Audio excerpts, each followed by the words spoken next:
We shall begin. Om Namo Bhagavate Vasudevaya. Om Namo Bhagavate Vasudevaya. Om Namo Bhagavate Vasudevaya. Well, we are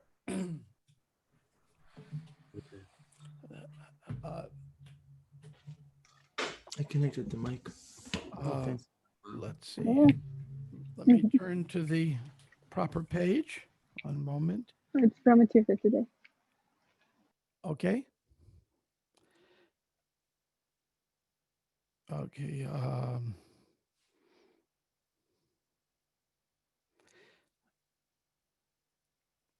Okay. We are here. You're here. So today we're going to talk about beautiful women. And for the women, you can just think of it as very handsome men. We can think of it because it applies equally both ways. So the verse today is 8:12:12. Yeah. Avatar Maya Drista Ramanasya Te Guna Sohamta Dristum Ichami Yate Yosid Vapur Dristam. My Lord, I have seen all kinds of incarnations. You have exhibited your transcendental qualities. And now that you have appeared as a beautiful young woman, I wish to see that form of your lordship. Now, this is Lord Shiva speaking. Lord Shiva approached Lord Vishnu. Lord Vishnu inquired about the purpose of Lord Shiva coming there. Now Lord Shiva discloses his desire. He wants to see the recent incarnation of Mohini Murti, which Lord Vishnu had assumed to distribute the nectar generated from the churning of the ocean of milk. So, this is a very amazing adventure. Now, Lord Shiva arrived on his four-legged automobile, his bull, and he arrived with his wife, and there he is, saying, "Lord, I heard you bewilder the demons and demigods," and he's sort of saying, "Hey, I can't bewildered, but I'm curious what it's about."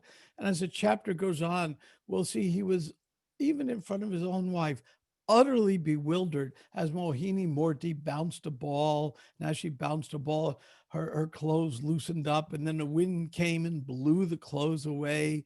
And she's bouncing her ball, and all parts of her body are moving. And he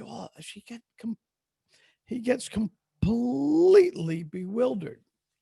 So Prabhupada explains in other purports that we'll be getting to that's the nature of Maya. We can become completely bewildered in a moment. Therefore, what do we do as devotees to prevent us from being bewildered by the material nature? So that's going to be a discussion topic for this class. But before we get there, I want to go back to some previous verses.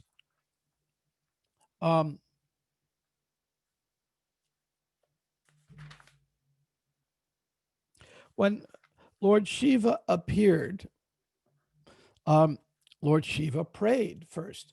And this is the way we approach the Supreme Personality of Godhead. When we're approaching the Personality of Godhead, we find over and over again, prayers are given. I was listening recently to Satchidananda Swami's series of lectures on the heart of devotion. And in it, he emphasized the nature of prayer, that when we approach the holy name, we approach in a prayerful mood.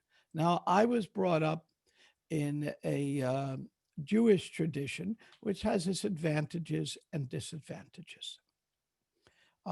and I say when I'm talking about advantages and disadvantages, I'm talking about um, from the philosophical point of view. One of the things that the Jewish tradition emphasizes um, is the importance of the holy name of God and to approach God in a very prayerful mood. That is a key emphasis. And I was always brought up respecting the holy name because of that upbringing. Now, on the negative side, um, they talk about the name of God, but everything else, when we get into any philosophical discussions, takes God as a not as a person. I'll tell a story about Jayadvaita Swami. This was in the 1973 or 4. I was a graduate student at Rutgers University in Newark, New Jersey. And when I was there, I was a young bhakta. I ran a bhakti yoga club on campus. Now, I was a graduate student, so I was technically faculty and student combined. So every club needed a faculty advisor. So I was a faculty advisor. And every club needed a student president. So I was a student president. In fact, I was everything. And I'd put up posters all over campus. And we would have a weekly festival on the campus. Pancharatna would come with Chota Gornitai from New York. And then we would have Gita classes twice every morning. This was a kind of campus, the student union Gita classes, about 7 or 8 in the morning. And Jayadvaita Swami gave, Brahma Tirtha then gave one semester, and Yadabara gave a semester. It was quite wonderful. In fact, the student newspaper ran, and I asked for money from the student government, and they ran an editorial against it. And it was a very funny editorial because they said, well, we don't think religious groups should be funded. And then they drew a cartoon, and the cartoon had some Oriental looking guy because they figure if we're Hare Krishnas, we're from Asia. So Asians, Indians are all the same. They figured something like that. So they ran this cartoon of some Oriental looking guy, Chinese looking guy, sitting meditating. And that was me, actually. They were editorializing. And in the editorial, I was sitting meditating, and I had a candle in front of me, and the candle was projecting many, many shadows. But in the editorial, they never described what they were actually, what that cartoon meant. What it meant was that the whole club was just me. I was faculty, I was student, I was doing everything. Of course, many students were coming, but I was the only one organizing it. So they're trying to editorialize against it, but they put a cartoon without a description. I actually thought it was hilarious. And the club was quite successful. Now, at the same time, the Chabad was getting very big on campus. These are the Orthodox Jews that were the side Sikhs and all. And, back Sikhs, side Sikhs, it's all Sikhs. So the guys with the side Sikhs were coming to campus, and they would have what they call their mitzvah mobile. Now, a mitzvah mobile is a mitzvah means good deed in Hebrew. So they would have this little van, and they would try to find people on the campus who were born with a Jewish body. And then if they'd get them, they'd take them into the mitzvah mobile and have them do Jewish prayers and try to get them into Jewish liturgy. Now, I had one of my colleagues in graduate school, Mike Stella, and from his name, you could guess he was Greek. And Greeks have big noses. So every Wednesday when he was on campus and the Chabad people were there, they'd walk up to students and go, and there was a lot of Jewish students being in suburban New Jersey area. They'd go up to him and go, "Are you Jewish? Are you Jewish?" And every week they'd get him because he had the schnoz that might make people think he was Jewish. We get as you can tell, I'm headed into a lot of bodily concept here. So Meanwhile, they had one enemy on campus. Now you can guess who the enemy was. Me. Because here I was, this Jewish guy named Cohen, and Cohen in Judaism is supposed to be the priestly class or whatever. So here you have this priestly Jew, worshiping idols. So they were a little upset with me. But meanwhile, things were going on. And finally they said, well, why don't we have some kind of discussion? And I said, I'd love to. So we arranged for a debate to be held at the Hillel House, the Jewish Student Center. And on one side were the Chabad rabbinical students who were coming to campus in their missionary work, just like we do missionary work. I do admire what they did. And on the other side was our very own Jayadvaita Brahmachari, who, being Jay Israel, was from Jewish stock, and their bodily concept required people from Jewish stock to come. By the way, just pause. If any of you that are on here would like to put on your video so I can see who I'm speaking to, you don't have to, but you're most welcome to, because I'm still getting used to speaking to an audience I don't see. And it can be a little odd, but those who are still in their pajamas don't have to do that. Okay, now I know who's still in their pajamas. Okay, so we've gotten past that. So then Jayadvaita Brahmachari then is sitting there, and we're on our opposite couches. And Jayadvaita Swami goes, I'm going to begin by chanting the holy name.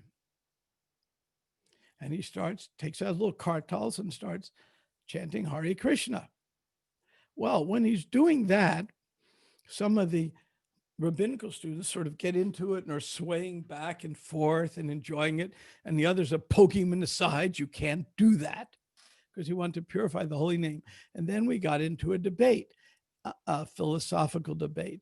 And the end of the debate, the conclusion was, as much as you Jewish rabbinical students talk about God being a person, when it comes down to it, you really think he's not a person. It's just like in India, we find the Mayavadis. They'll worship the deity in the temple, but ultimately to become that deity, to become God. So he had proved that the Jewish theology, as they were presenting it, was leading towards an impersonal conception, because and the second point was, it was a very bodily concept, because they claimed you had a Jewish soul. And earlier in this chapter, let me get to the spot. Here I am. When Lord Shiva is doing what's supposed to be done, offering prayers. Now, this Jewish story I mentioned, because I was brought up, rightfully so, that we should always offer prayers to God. And there are some beautiful prayers in my childhood I learned that still stick with me, and especially the one, holy, holy is the name of God. Of course, the Jews weren't allowed to say the name of God. That's a whole other story. That's for another time. So, but the danger when I grew up, and what made me wonder about the philosophy of Judaism was the idea that there was a Jewish soul. It really bothered me, because what really counts is a unity behind the diversity. And I felt kind of arrogant, thinking that my soul was better than others. It didn't make sense to me. And until I met the devotees and I got into really understood the Gita in a deeper way, I didn't understand why it bothered me so much. But I did pick up the idea that prayer is necessary. And here, so my upbringing, I'm thankful for that. In the same way here, Lord Shiva is beginning with prayer. And I'll read a little bit of his prayer. I know you may have gone over some of this, but it's quite relevant. let me see. Okay, let me get to the right verse I had in mind. Actually, when I was preparing for the class, reading these prayers, I forgot how beautiful they were. So he begins, and when he does his prayers, he presents some philosophy with the prayers. O chief demigod among the demigods, Lord Vishnu, all-pervading Lord, master the universe, by your energy, you are transformed into creation. You are the root, efficient cause of everything. You are not material. Indeed, you are the super soul. So this is the way we do prayers. When we begin our chanting of the holy name, it's nice to have our own personal prayer to the Lord. Lord, who are you? Well, you're the super soul within everyone. Not all of us are going to have the same prayers, but there are many prayers offered here, and we find it all through the Bhagavatam. So it's good we find the prayer that resonates with us, and we use that prayer to connect with the Lord, as the example is being set here by Mahadev, Lord Shiva. And he goes, the manifest, the unmanifest, false ego, beginning, all comes from you. But because you are the absolute truth, such changes as birth, death do not exist in you. Pure devotees or great saintly persons who desire to achieve the highest goal in life, who are completely free from all material desires for sense gratification, engage in the transcendental service, your lotus feet. Now, in the purport, it gets a little interesting. In the purport, Prabhupada says, let me pull it up here. Prabhupada says, one is in the material world when he thinks, I am this body, with reference, and everything with reference to my body is mine. This is a symptom of materialistic life. In a materialistic concept of life, one thinks, this is my house, this is my land, this is my family, this is my state, and so on. But saintly persons, following the footsteps of Nara Muni, simply engage in a transcendental loving service of the Lord. So I'm going to play a song for you. This is a very popular American song. And those who have been brought up in America all know this song. And it has a really nice, catchy tune. It was written by Woody Guthrie. Okay, see if Adi can guess what I'm going to play. And this describes what Prabhupada's talking about in the purport here. Are you ready for the song?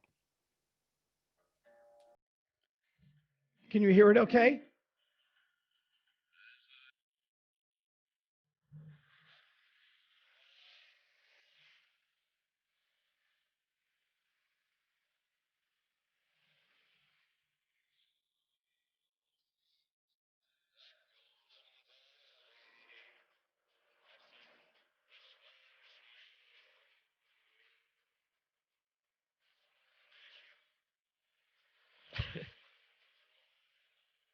You can sing along.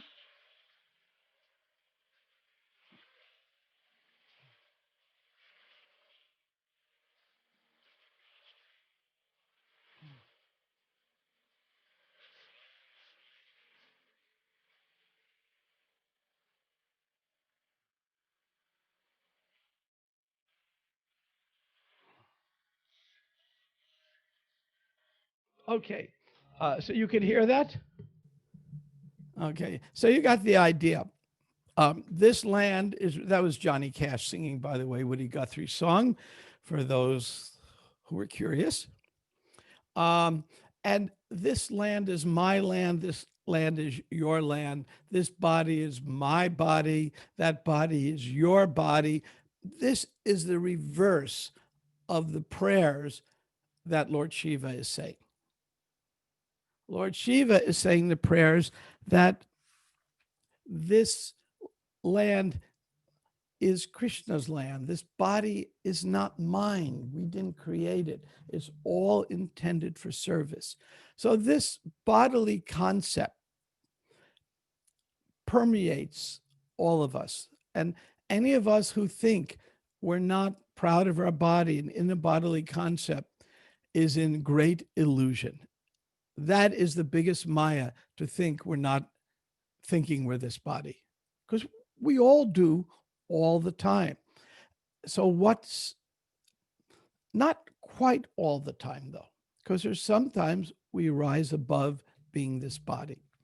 And it's like bathing. If you don't bathe every day, you don't smell very good. So if every day we don't remind ourselves, when we wake, when we go to sleep, in the middle, that no, I'm the servant of Krishna. If we don't think in the same prayerful mood that Lord Mahadev, Lord Shiva, is approaching Vishnu, if we're not vigilant about our prayers, then we end up humming to ourselves, this land is your land, this land is my land. And we think that this is all ours, because it's so, in a moment, we fall into that trap. And in fact, that's what happens to Mohini Murti and Lord Shiva, because Lord Shiva went to see, I heard there's this beautiful woman, I'm going with my wife.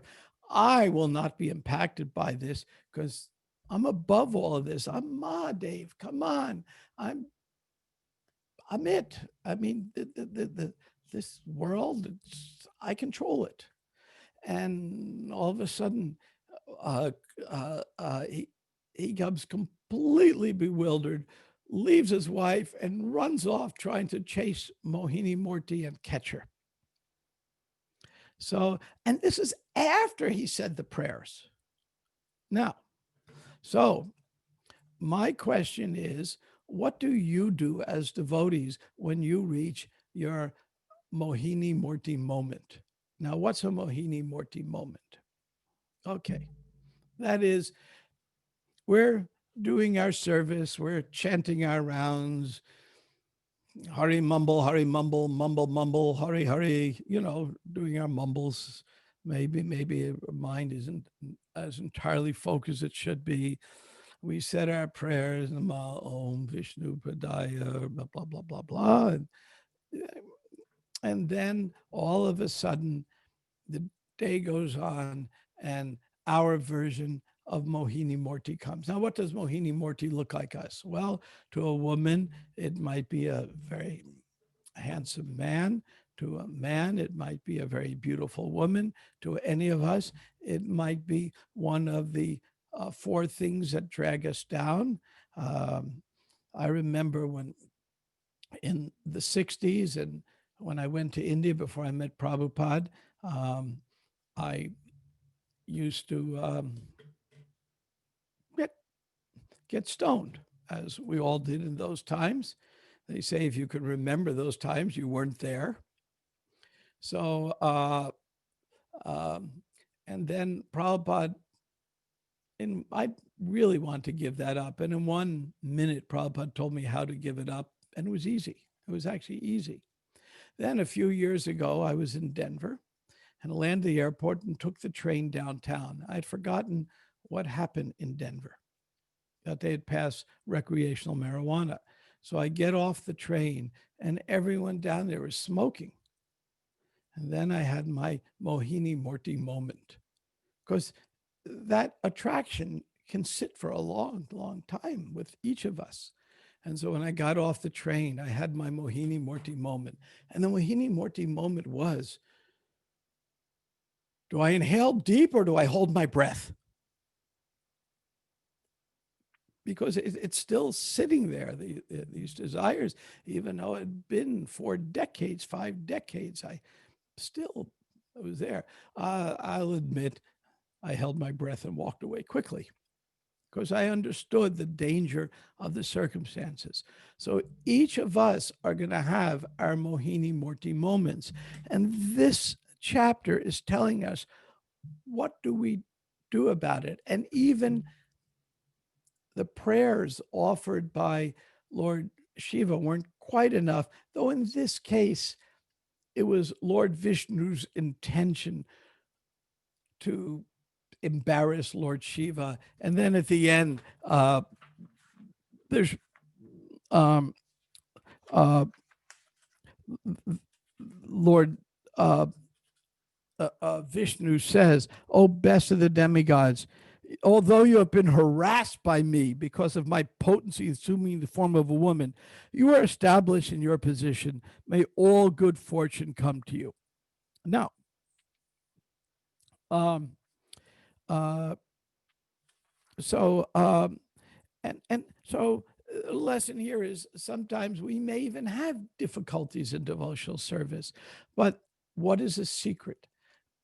Well, the secret is first, don't inhale if you're in that position. And the second thing is, if you do inhale, be embarrassed, but still continue with your devotional service. Never leave the devotional service. And Lord Vishnu praise Lord Shiva. Hey, you had your little difficulty, but you're wonderful. You're great. You're continuing in your service.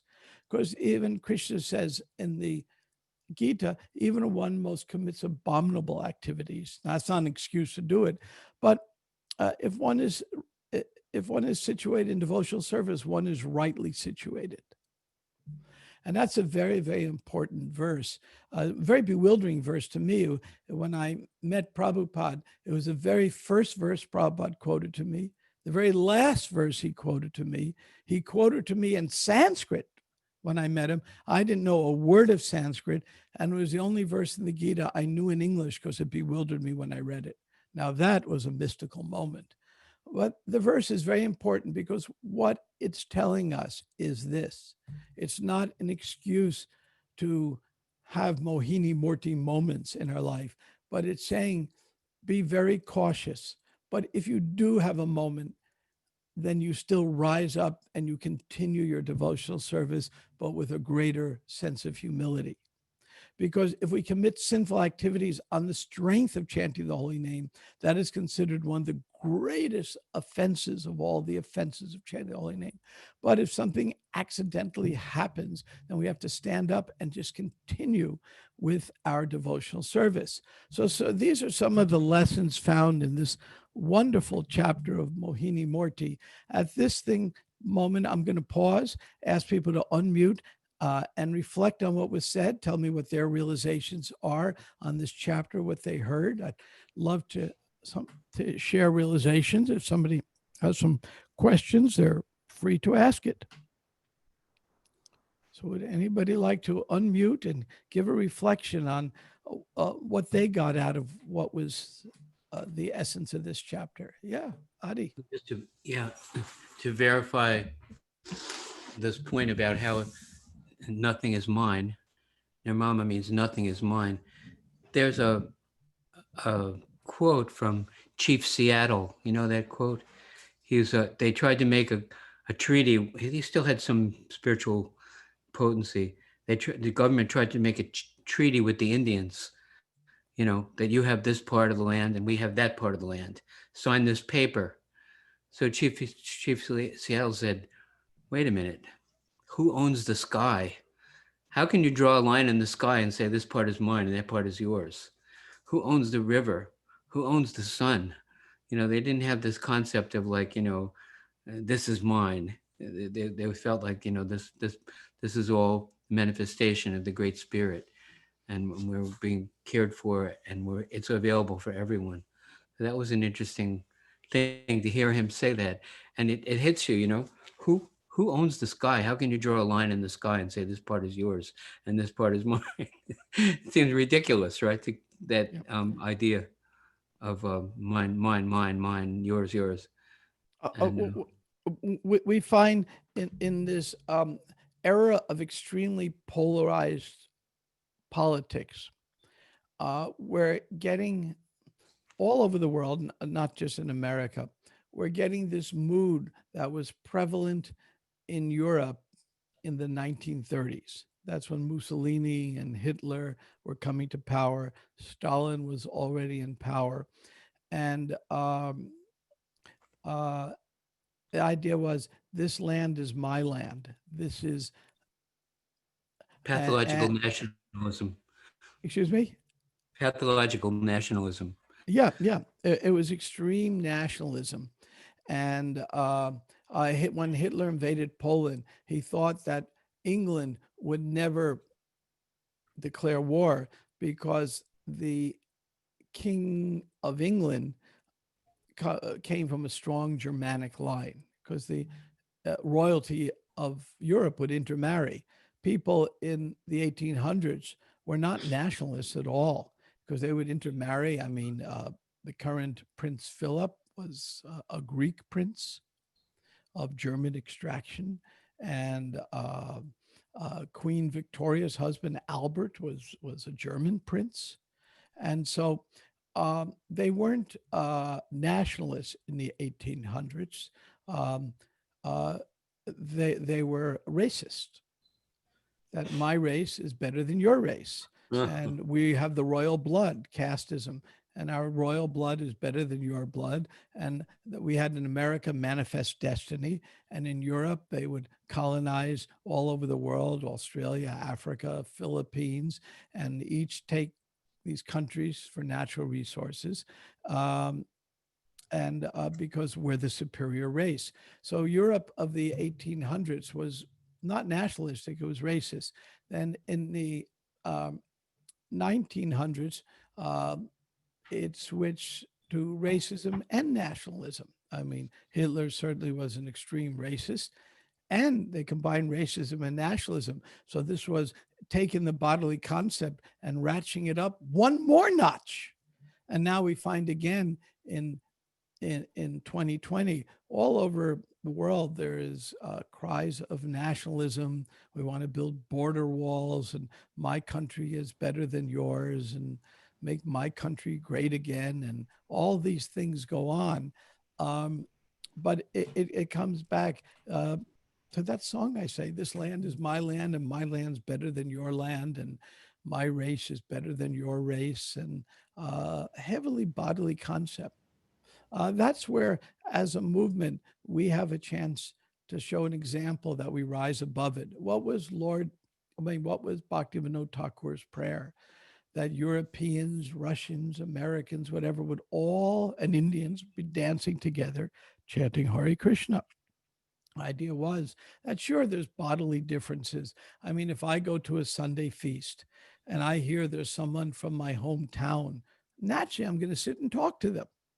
With hey, we have the similar background upbringings. That's natural, but that's always secondary to the fact that I'm not really, that hometown isn't really me.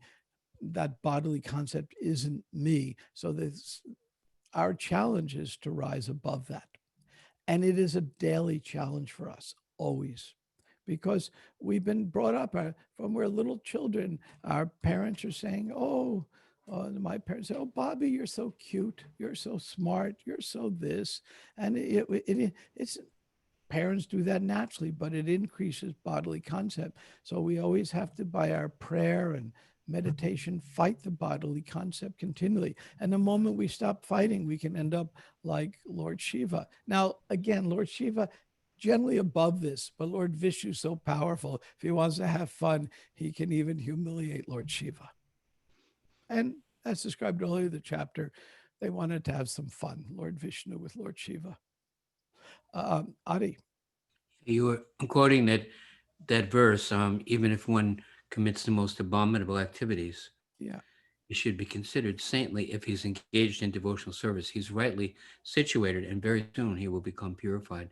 So Prabhupada offered the analogy: if you see someone in the shower and they're using the soap and they're cleaning themselves, even if they're not completely clean, we recognize the fact that they're in the process of getting clean, and therefore we overlook any dirt that may remain because they're working on it seriously.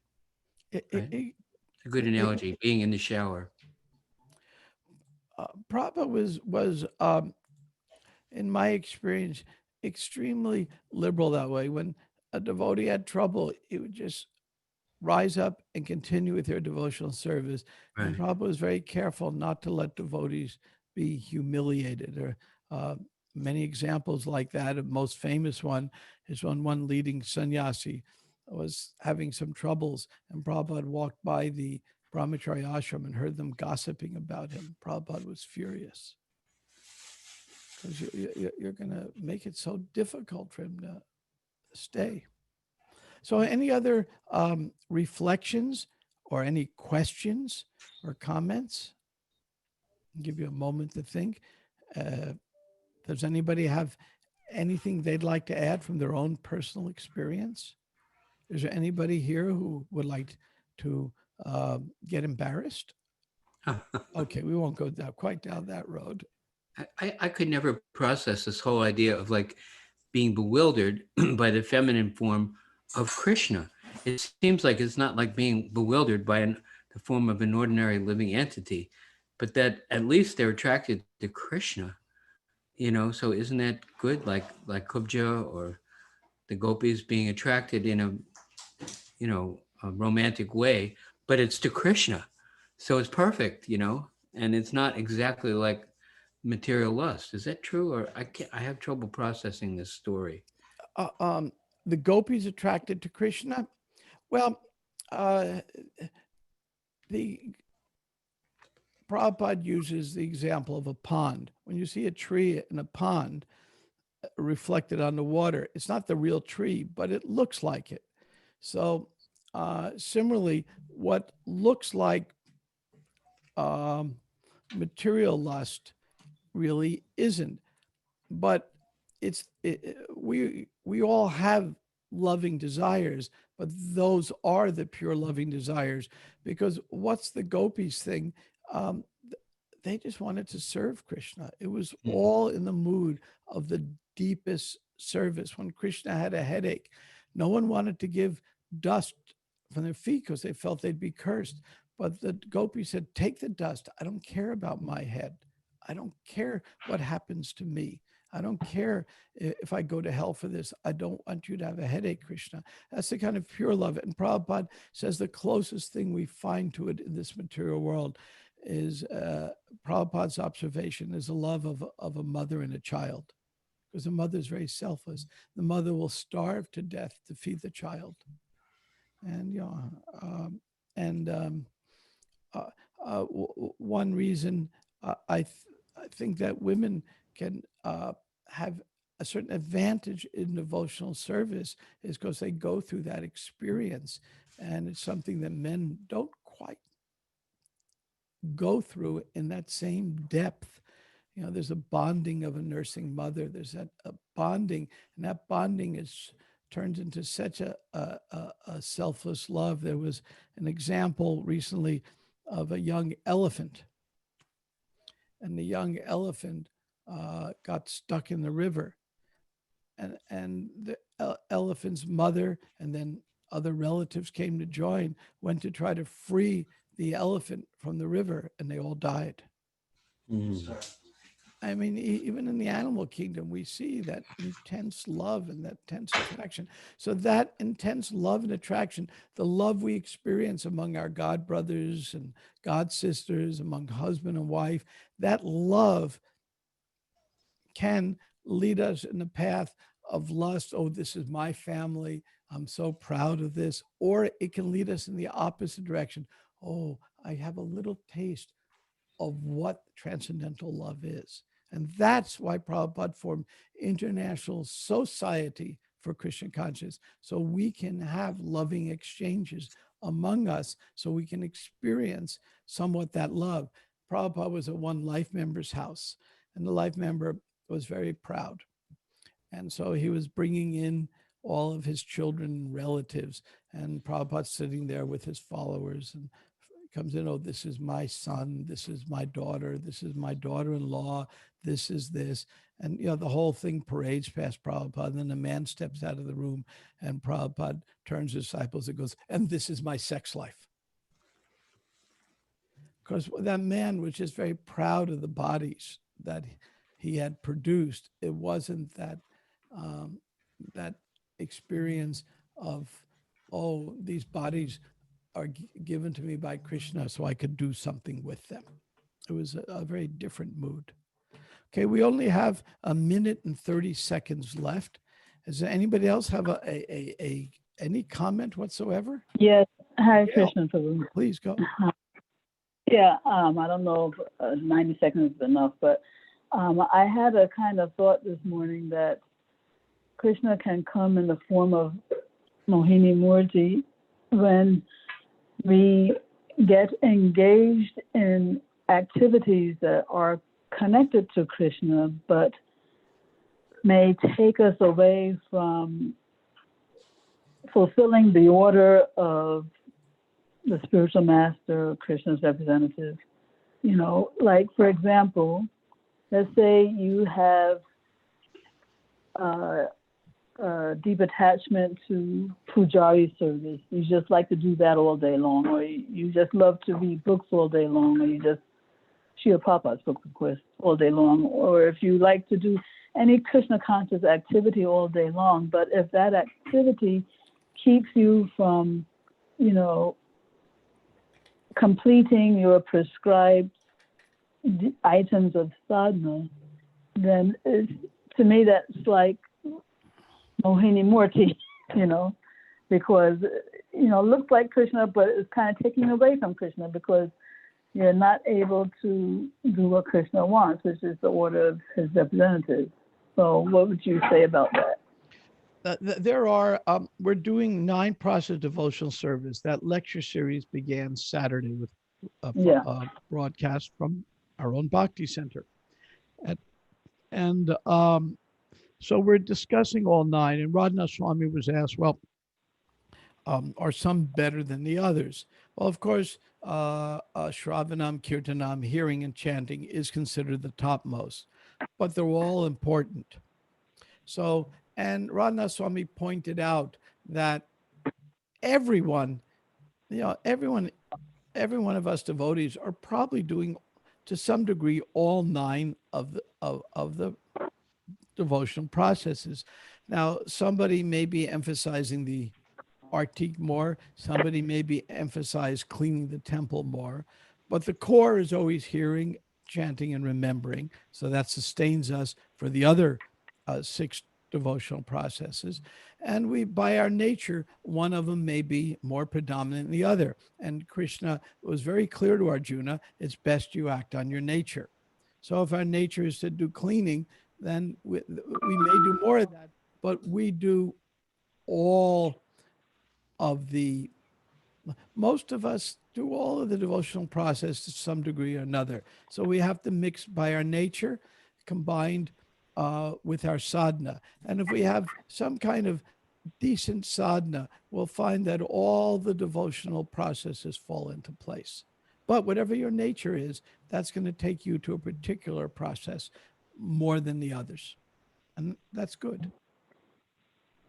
But my main concern, though, is that when the nature, you know, keeps you from, for example, finishing rounds. Okay, a good example.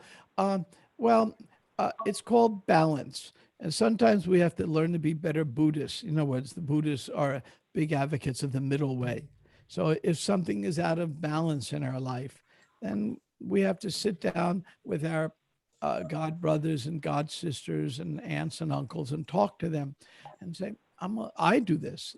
My life is out of balance. I find my priorities are getting off. So I talk to friends of mine and I discuss with them, gee, what do I do?